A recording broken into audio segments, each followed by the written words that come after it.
I've been pushing so much to get Battlegrounds into the Americas and Europe because we just don't have a ton here. I had the opportunity to play in China all last year. I'm very lucky that I got to do that, and I felt so bad for all these other Europeans, Americans, APAC who couldn't be a part of that. I was in their Gold League series, so I'm so happy now that we have this Lobby Legends and that anyone can qualify. You don't have to be on a team. You don't have to be invited. You don't have to be this big content creator to get an invite. You just have to be good. Get good, you'll be here. Oh man, but that's the hardest part, Lisa. I have to be good at the game? Yes, you have to be good. And then we'll sit here and critique you for your plays. Yes. And say, was that good? You learned immediately why casting is the best thing to do. But you, of course, have been in the shoes of these players playing in these high-stakes competitive scenarios where a lot of those tournaments have also been in a sort of team format, whether you've got 4 people against 4 within a lobby or pairs facing off against other pairs. What do you think is the biggest difference now that the setting is every player for themselves?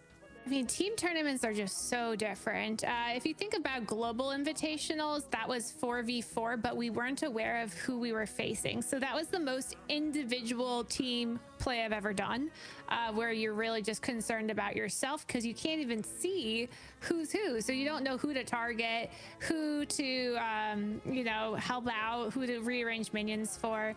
Where with other team events, we'll have a team event where you can be on communications with one another and tell them, hey, like, move your scary minions away. But that is only legal on team tournaments. So it's very different when it's for yourself first, when you can work with somebody because you can greed level and stuff like that. So yeah, I mean, these players are really, it's more like ladder where you're really just there for yourself and just trying to do the best you can per turn and looking at, how many points do I need to make it out alive. Right. But in terms of having experience of team play, I'm sure there's also some skills that carry over in the individual tournaments because we know that Goddammit has played in big team tournaments in the past. In fact, he won one of the very first esports events for Battlegrounds from the All-Star Invitational back in 2020. He was on the first place team as well for the EMEA Cup that incidentally Collins was casting with me back in the day. Oh man, it's all coming to a head now. Everybody is still playing Battlegrounds. That's amazing. Sorry, my bad. That was the 3rd place team. Yeah. Collins said in his greatest achievements that his greatest achievement was casting that event. And he said his 2nd greatest achievement was cleaning his room this week. I mean, you got to be proud of that.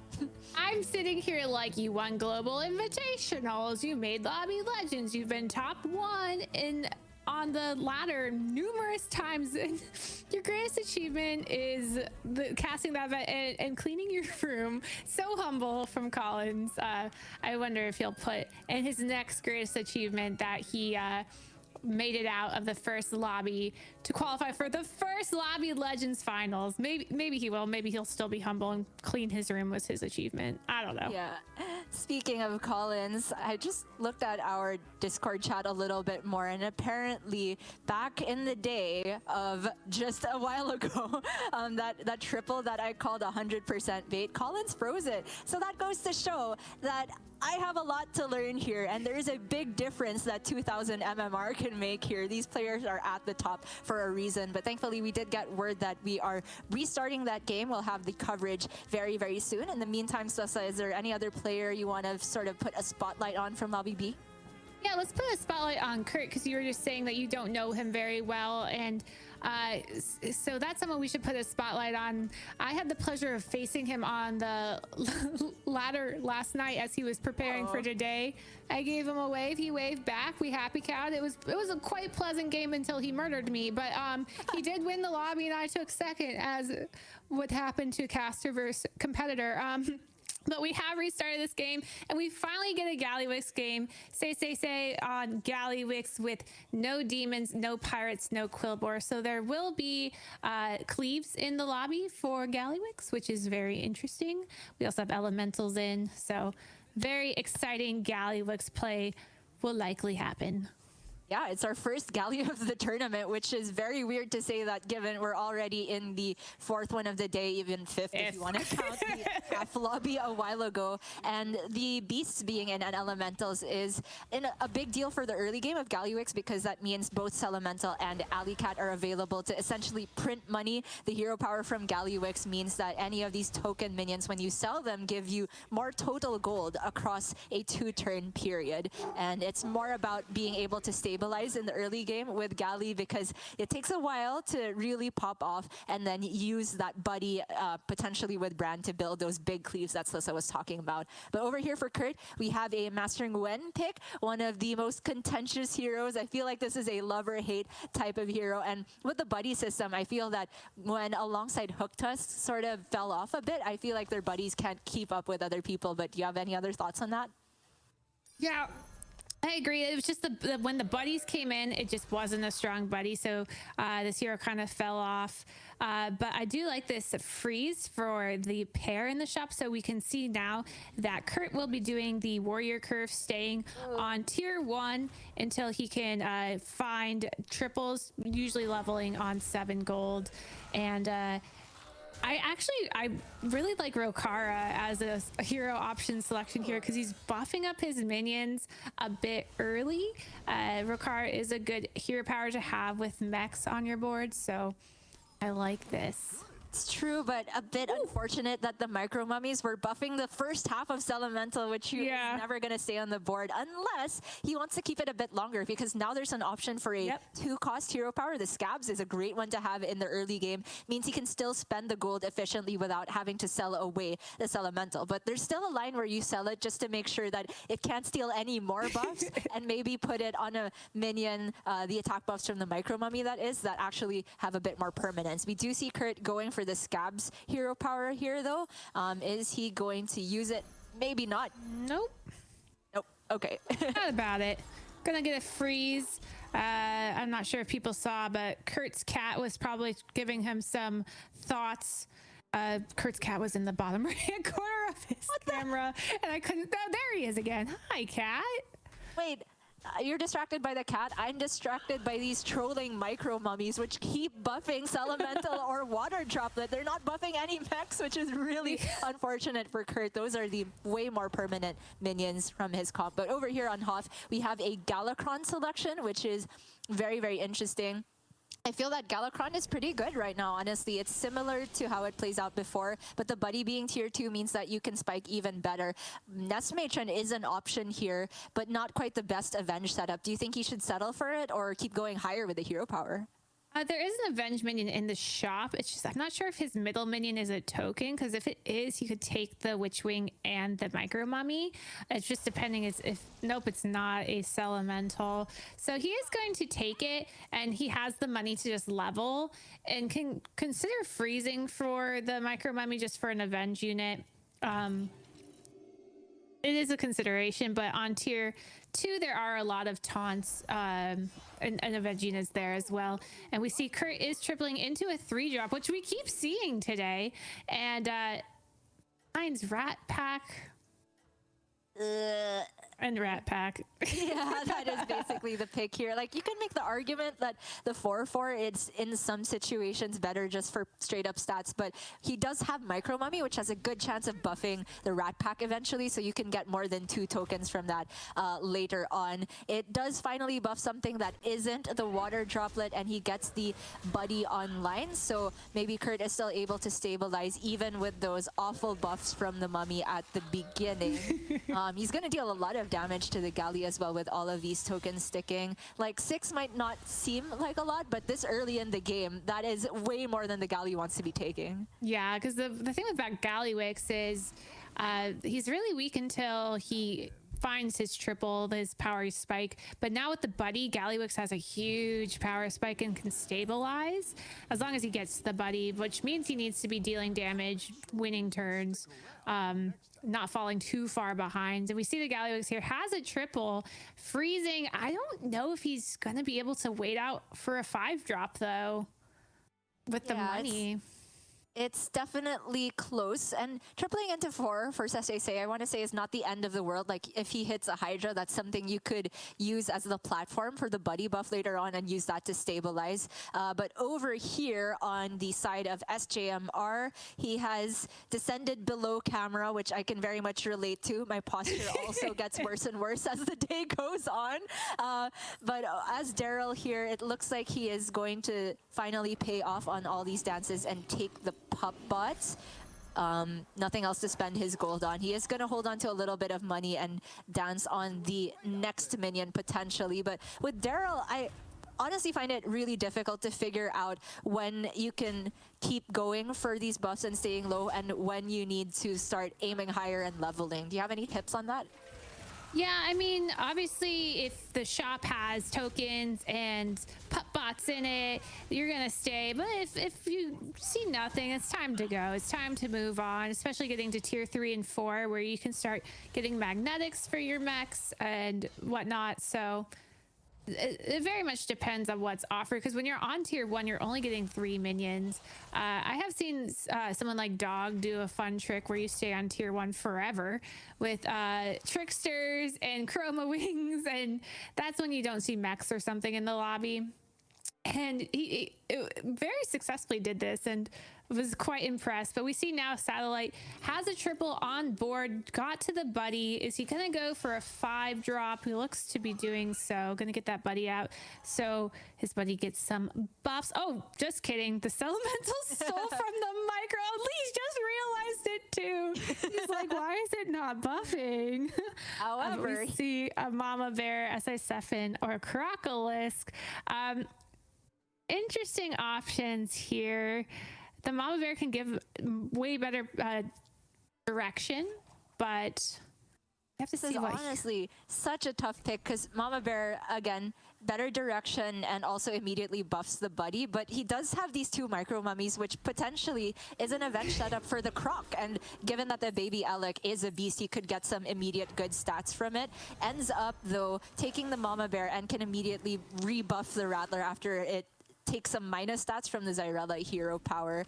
It's a decent amount of stats for now, but probably not enough to keep up with Edwin. Zyrella, I feel, has honestly fallen off. I was taking a very long time to come to terms with it because I feel she's I have been not one of my come to favorite terms. hero. But what do you think is her place in the meta at the moment? Yeah, she was so strong, and I mean, I haven't come to terms with it. I'm still picking her. All right, true. You can't convince me otherwise. I like to do that too, and I take many quick 8s because I feel that her buddy moving from tier 2 to tier 3 was one of the biggest nerfs in terms of everybody's buddies going up. I feel like Zyrella suffered more than many others because that extra turn it takes means that you miss so many buffs. It's around the tier 2 buddy breakpoint where you can get so much tempo from having that baby Alec and then do the usual Zyrella thing of power level, use your hero power to get to 6 before everyone, and then just take Brana Malgadon type of thing. She dies a lot more quickly because of it. But over here on Hop's side, he is Galakron that has been going for an Avenge setup with that early Nest Matron. Puts a 4 in the shop. Do you think he's going to use the buddy now to turn it into a 5? Okay. Never mind. Nope, I do not think he will. That's not caster vision or anything. I just had that feeling. But the question here is, he has... Oh, this is spicy. Sorry, I'm going to come over here to be nice because he has now found himself some direction. And with Cookie, it's really important to find direction fast because of that hero power that can basically force direction. And so with the Caligos having 3 dragons on board, he's going to hero power a minion type elementals that has a lot of battle cries. I believe there are more battle cries with elementals than with mechs, so that is a better decision to hero power, and then can freeze for the dragon in the shop. Yeah, he freezes for Dragon and potentially the Battle Cry too. We did talk about how single Caligos is usually not enough to win lobbies these days, but it is, I think, decent to take a couple Battle Cries just to fill out the rest of that turn as he eventually levels to hopefully find another Caligos and truly consolidate the board. But for Sese, this is the crucial point. Can he survive at 11 health? Yeah. Kills the Nest Matron, which is huge, but that Rattler, okay, Rattler dead. He's alive. Ooh, he has a tie, which he needed because he didn't get his buddy till 9 gold. And so that he has to use his buddy this turn. He needs the power spike because we can see on his board, he is quite weak. He had stayed on tier 3 an extra turn as well, just to try and get stronger. I imagine he's going to level here to try to find some strong 4 drops. He has, lots of tokens in the shop, lots of ways to use money, and he already has a minion on board that he can place his hero or his buddy on in that cyclone. So he has a good minion to buff up. The question is, does he buy this alley cat? I don't mind it. It's more money spent. Another cyclone and a triple. This is such a huge turn for Sese. He could get Bran. Yeah. Potentially could get Bran and double up on the battle cries from the Mogul. This buddy says battle cry, give a minion +1/+1 for each gold spent this turn. We saw that Sese had 14 saved up at the beginning. He spends even more than that because of all the token minions. But yeah, that is no Bran on the triple. Still a decent outcome in the 7 because he still has a Murloc setup. It's just about surviving the turn. And against the Daryl, especially with the stats you get from the Bilgewater Mogul, I think he has a very good chance of surviving. I've never heard anyone say the name of this buddy. I don't know the names of anybody. I mean, I just read it right now. I mean, if I convinced you that I knew it before that, then I'm doing my job great. Thank you very much. You did excellent work. I'm impressed. Grabs a ghoul.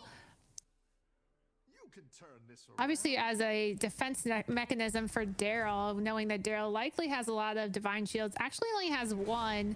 The second one won't proc till later. Yeah, however, there is the selfless hero, like you said, which the timing of the... Oh no! It snipes the 7! But I don't think Sese is dead. Everything is low tier minions left. Yes, he is still in it. Was already in the danger zone, so damage from here doesn't really matter. The question is, does anyone join him in the danger zone? And we see that Galakrond, Hoff has a Kalagos in hand. Not on the board, probably just didn't have space and it wasn't going to add tempo value. But we have can see some direction in hand of Hoff. Losing that fight was a big deal though, because it looks like he's a 98% Andy or something right now on the meter, which means that he can't triple his buddy for another discover, and that buddy is on board, so it's taking up space, and now he has to ask himself the hard decision of whether he has to sell it to be strong enough the next fight and lose out on the potential triple later, or if he can greed it even more. I would be scared if I were him, but also the damage cap is still intact, so maybe not. Yeah, since the damage cap is intact, he is okay, safe, but on the other side, Be Nice and Say are below in the danger zone. So we know that Be Nice has direction with that Kalagos, but with only 1, is it enough to keep him online? Meanwhile, over here, it is probably time for Hoff to get out of this Avenge milking, because he needs to get the stats. He's been losing. It's time to switch out of it. I think some players switch out of the milking is slightly too late. They wait till they're like kind of in that danger zone, but you actually want to get out of it a turn before the danger zone, so that you just never enter it. So I like that he is slightly transitioning out of the Avenge units. He still has some and good tempo, safe plays, and we're about to face off versus the Zyrella, who we had seen a lot of already. Was Zyrella able to find beasts? Did the mama bear get some value? That's going to be the question. I'm unsure, but this is just jarring to me to see a taunted gas coiler. Not something you usually see, but obviously Hoff just trying to play maximum battle cries there to get buffs on 3 dragons. And also, there is going to be enough space for the gas coiler to still get enough minions going. However, this Zyrella has a very strong beast set up from Satellite. It's the Bird Buddy getting a lot of work done. I feel like Bird Buddy is just the strongest tier 3 minion in a vacuum. It's just a crazy amount of stats. Oh no, and the Gallywix facing death. With Say going out to Be Nice. They were both fighting it out to try to survive. And Be Nice has come out on top and tripled Buddy. So we're going to see, saved a Bran in the shop along with a Argus. Let's see, finds a Seafood Slinger, which is a battle cry. Does have a Murloc on board. technically. Very awkward though. It doesn't hit second Caligos, so the scaling is not amazing. And also board space starts to become an issue because obviously his weakest minion is the second promo, but it's a pair. Oh, never mind. Problem solved. He hits a triple. Oh, but over here on Panda, oh, there's the triple. We'll go back to Panda in just a second. We see a second Seafood Slinger or another Nadina. We already have one Nadina, so it's not quite necessary. Plus an Argus for the Nadina. And it's probably too early for players to be teching in Prester, Pyrospon. A second! Ooh. We're online. It's fine. No one panic. Now we're talking business. So as soon as the triple hero power is used here, care of the buddy, I think it's time to get out of the buddy and then just play maximum battle cries. Yeah, Be Nice absolutely agrees. He's going to taunt up only Nadina here, which is an amazing play in terms of tempo. There's early on in the game. Can hit another triple. So many triples this time. Triple Caligos! Ah! We're doing things. It's happening. Okay. Zap for the tech to end on isn't the worst thing because you could put Nadina in the back. True. Yeah, it starts to become weird because he first hit second Caligos and then had to create board space for it, and now he kind of wishes he has another dragon, but it's still going to be tons of stats here and nice stabilization from Be Nice. In terms of quality of dragons, I want to say he doesn't have like the absolutely premium ones like Bronze Warden that you really want to scale early, and no Pyrospon just yet, but the Evolving Chromoing is amazing to have. It just becomes essentially a poison minion if you have Caligos and at least one level left in order to double its attack with Nadina. It's huge. Ken, however, on the Wilderness is a 3-unit Andy. Double Wildfire Elementals, a pretty creative way of going about this, but the Nadina is going to make things awkward for him because can't quite get maximum cleaves going. Yeah, that is the only issue because we don't have that many minions over here. And if we had the mechs in the front, then we could use them to knock off some divine shields. But still looks to be in this pretty safe position. Oh, just kidding. No, not a safe position. I totally lied. Will not die this turn and just got more buddies in hand. But can't do much with them. That's true. In this position, usually Mutinous only gets great value from the first buddy. You generally don't have the time to wait until you triple it, and the golden buddy gives the stats to 5 minions instead of 3. And when you get the second and third copy of the buddy, usually you try and eat some other minions and just hope they land on it. You can't quite guarantee that you scale them, especially without Quillbar in the lobby to use blood gems to scale those up. So it's just going to be a little bit of tempo added, and he absolutely needs every bit that he can get because he's hanging on for dear life here. Over onto Kurt though, he is doing pretty well with another beast comp, but he's facing Zyrella, who we've seen Satellite had a pretty strong beast comp a couple turns ago already, and I feel like Kurt's gonna be outclassed. Yeah, I mean, it's interesting because they were going a slightly different directions. Mama Bear versus Crocolisk, and we see the Baby Crush on the side of the screen, as well as Goldrun. I'm not sure who this one will go to, but I'm curious to see how many triples Zyrella was able to come up with because Satellite had so many pairs last we saw. It looks like they found 2 triples, got into a Goldrun along with a Divine Shield of Malgadon, which can be fixed because they're armor locked. So a lot of people might not think that he can transition into a Malgadon comp, but he very much can because he is tier 6. He has a Divine Shield of Malgadon, which can get poisoned. Like, he can just transition out of Beast slowly and into a Malgadon comp. Yeah, pretty healthy as well too. And I was gonna say maybe the key factor for this fight is that Crackling Cyclone over for the Panda player here. But the fact that Satellite had a lot of taunts to protect the Mama Bear from being cleaved immediately is a big deal. The fight is getting a bit close, but it really depends on whether Mama Bear dies before Rat Pack. Oh no! I mean, they both get full Mama Bear value, right? So it's fair?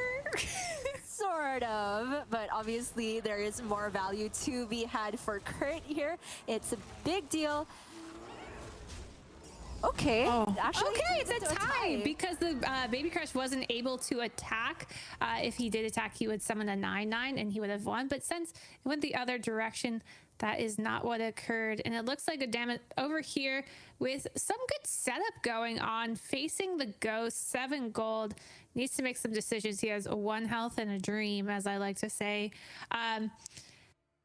Yeah, it looks like he barely survived. He got put down to 1 health this turn and then got the ghost, which is just kind of the best thing for him to get the ghost when you have 1 health.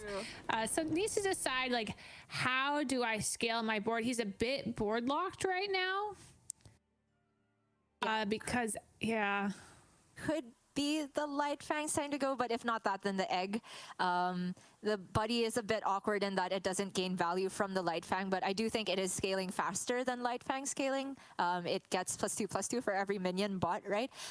So that's pretty good still. I just want to point out that Goddammit, for the vast majority of this game, was ahead of the lobby, like staying at 41 HP for the beginning stages and middle stages of the game, which is something we've seen from Edwin's throughout the entire tournament so far. But everything turned around in the blink of an eye because Edwin scaling really falls off towards the late game where people are doing much more powerful things with their hero power. He does at least have a cleave though, which is a big deal. Like, Edwin has been called Edwin Van Cleave since pretty much the beginning of Battlegrounds because it's the most powerful thing you can do with that hero power, and sort of a benefit compared to Daryl where you can continue to build up minions on your board. But we'll see if Goddammit can sneak into a higher position here. Meanwhile, Mutinous has gotten more minions than just 3 and landed a pretty good buff on the Hydra. I don't think it was guaranteed for him to get the spit on that, so that's it's a huge, he hero powered one of his original minions, and I was probably like a 1 out of 6 at least. Yeah. He kind of traded in a conditional cleave in the Wildfire Elemental to a guaranteed cleave from the Hydra, and that takes him to be superior to Daryl, taking SJMR down straight to 7th place. It's a huge deal that he goes out there because a lot of our players have been grinding. This is one of the lobbies that has been moving really, really slowly. Players somewhat going for tempo. Nobody has had the time to get to those truly amazing comps that have tons of 6-drops and instantly kill people. It is a slow lobby and everybody is scraping for higher positions here. Over on Kenken's side, there is a triple Hydra potential. What do you think he is going to devour? Is it going to be just the 5/4 to cash out on the stats, or maybe take a gamble with the Wildfire? He could take a gamble with the Wildfire. It's interesting to see what he wants to triple into here as well, because I mean, he hits a Light Fang Enforcer, so that means he could leave it on for a bit, because I do believe it's his only elemental. So that means he could hero power, or he's gonna do the buddy this turn, just so he can get every single minion type out there. He appears to have everything currently, so he's looking. I like his board. I like where he's going, but he's about to face versus the Dragon player, which we know has Nadina, Golden Caligos. This is a scary turn, and he's gonna read probably Dragon's 5, which could give him some perspective of, hey, there's going to be a Nadina. I need to play around Divine Shield, and can he do that successfully? And that's really going to determine how he positions these cleaves that he has in the front. Right. Also had this big decision of playing the module as a separate minion rather than magnetizing to the pup bot. That is a way to potentially play around Nadina as well. If the Nadina is attacking first without taunt on it, then there's a 50-50 that it goes into the module and doesn't activate. I do think that Be Nice had the taunted Nadina since a while ago, so it's not quite going to work out in Ken's favor, but he also just has a pretty good quantity of minions here, and it really kind of depends on how the cleaves work out. The good thing for Ken is that at least there's no pyro spawn, so that Pup Bot did get a little bit more value. Yeah, it was a very interesting call. A lot of people probably asking, yeah, why isn't he putting out Light Fang? And it's just like you said, he's trying to play around the Nadina. He doesn't want the mech to get buffed to a 4 attack and kill the Nadina.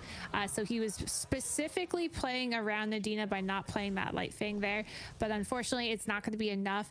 And Be Nice will take him out of the game, putting him into the bottom 4. But along with a lot of people went out that round, we have our top 3.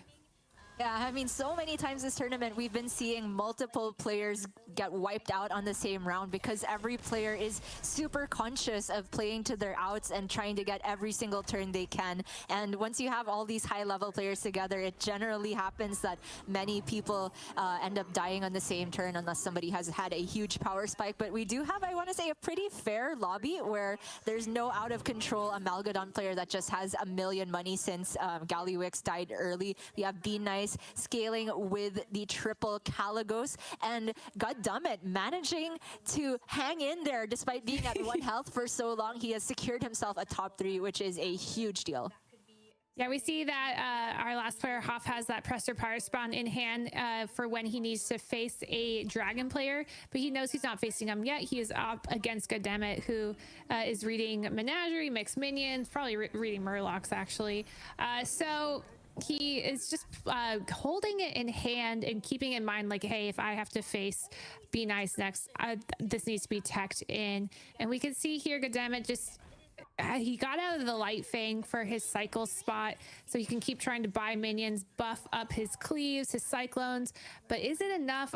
I mean, it was enough to get him top 3, but are we? I'm not sure he's going to get much past that. This end. Oh, I thought he was going to endgame Nadina tech, but the Ghoul's kind of an endgame Nadina tech as well. Yeah, putting it second, I think, gives you a good chance of shaving off all of the shields after Nadina has died. I think Goddammit knows that he's very unlikely to get any better than top 3. He should already be very proud of securing a top 3 from a bad position. Is there any Hydra Miracle here? Definitely not that side if he was going to win the fight. Yeah, still has the Murloc. Keep in mind, he did sell his other SI7, so he sold his other Murloc, hoping that his minions were big enough, and unfortunately they just are not. Yeah, I do like that endgame play of playing the Ghoul versus the Acolyte, because the Acolyte doesn't work if a Nadina's taunted, and it's just far enough into the game that someone's likely taunted their Nadina, so a Ghoul second plays around it. But unfortunately for Goddammit, even with the read, he is going to go out in third, putting us in top 2 with Hoff and Be Nice, the double dragon face-off, which we haven't seen today, right? Not that I can remember.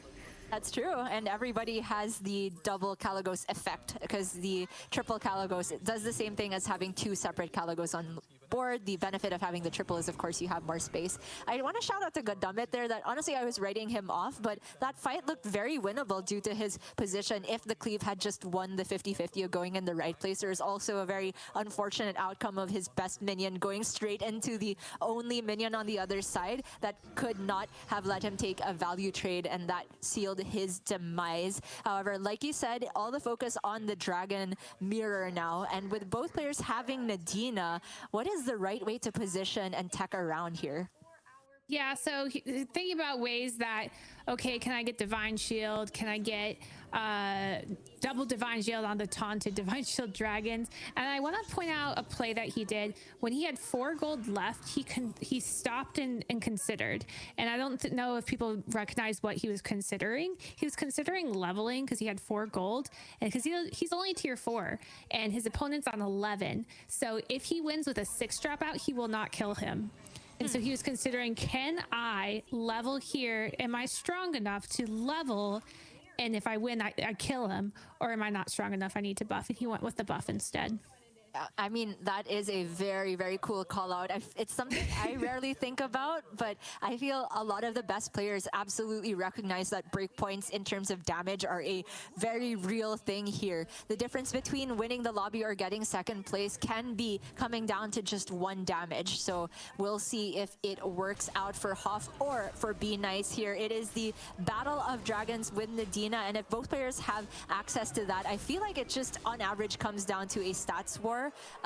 Oh, actually, never mind. There's Prester's Pyrespawn for one player, but not for the other. So that's a big advantage. However, there's way more health on Be Nice's dragons. Yeah, so it is that tech play with the Prestor, and that Prestor hasn't been buffed, so it could be used a zap against it right now because he just put it in last minute. There's no buff on it, so a zap tech can beat it if needed.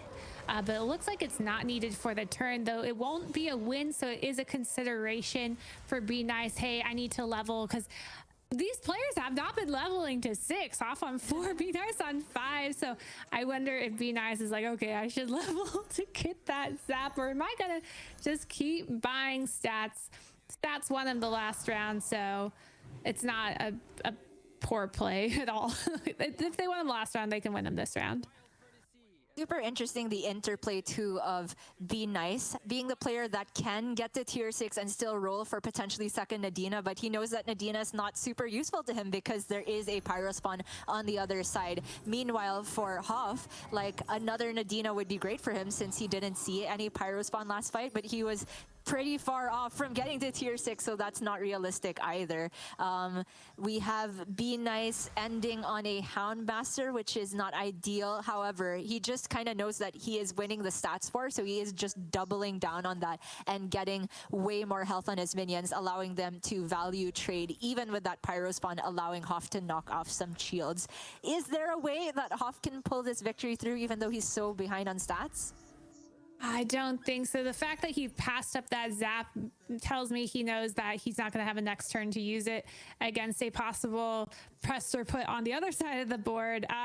So I think this is conceded, but we'll have to see. He also could have gotten a Macaw in last minute, which I guess he can't do because the Nadina is taunted. That is one reason you might want to taunt your Nadina. But if you have to taunt it early game, you have to taunt it, unfortunately. That is right.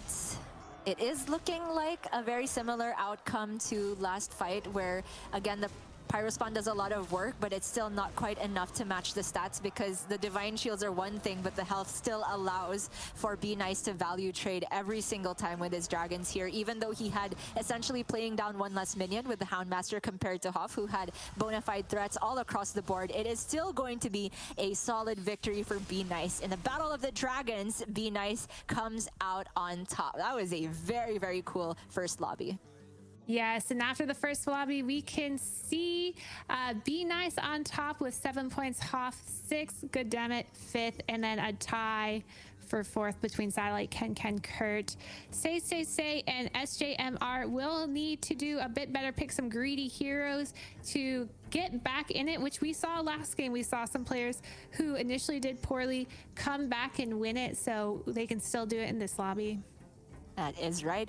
We did talk a lot about Goddammit, and I talked a lot about Satellite's plushy taste. So we can talk about now Be Nice and Hoff a little bit more. Be Nice, of course, probably one of the more prominent names in the tournament because he has been a long-time streamer. He was originally a constructed player since 2016, but after the Battlegrounds release, he shifted his focus, and he got #1 finish in the Europe server, I believe, in both season 1 and 2 of Battlegrounds. So very, very skilled indeed, and has continued that up until now. His favorite hero is Gallywix, which I think is a lot of people's favorite heroes because it just feels so powerful when you get there.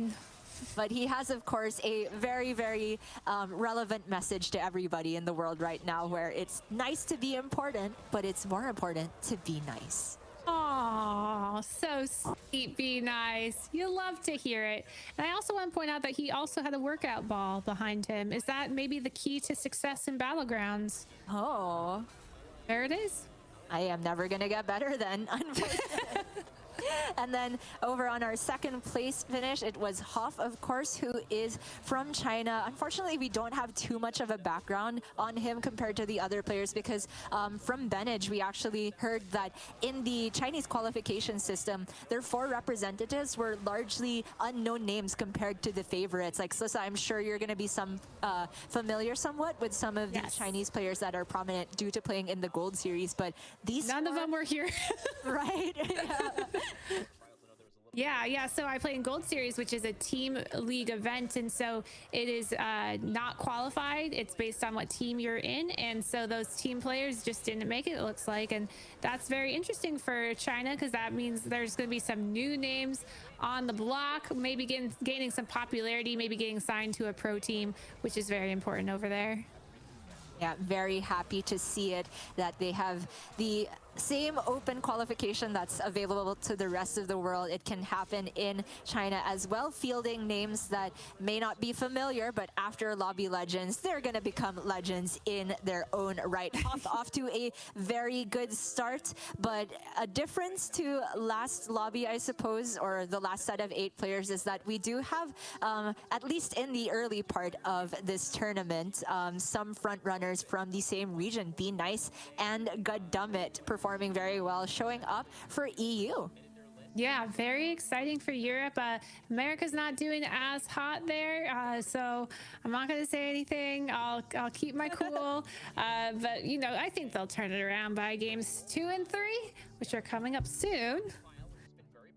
And we also had that big dragon face-off in the first lobby. I think it's really adding to our sort of checklist of the different end games you want to see. It's not just been all Amalgadon battles, which I'm very happy about. Like, I think the most powerful comp in the game at the moment is a combination of dragons and Amalgadons, which is you have the poison and divine shields, and then a pyro spawn at the end, so you beat other divine shields. But this one we've seen just the pure Kalagos version, and it did come out in favor of the person who got the Kalagos earlier in Be Nice. But that is indeed only the first game of our second lobby here. We have 2 more to be played out, and we've got to give our players a bit of a rest, some breathing room to catch their breath and make sure they can play on point for the rest of the day. So don't go anywhere. Right after this break, it is our second game of Lobby B.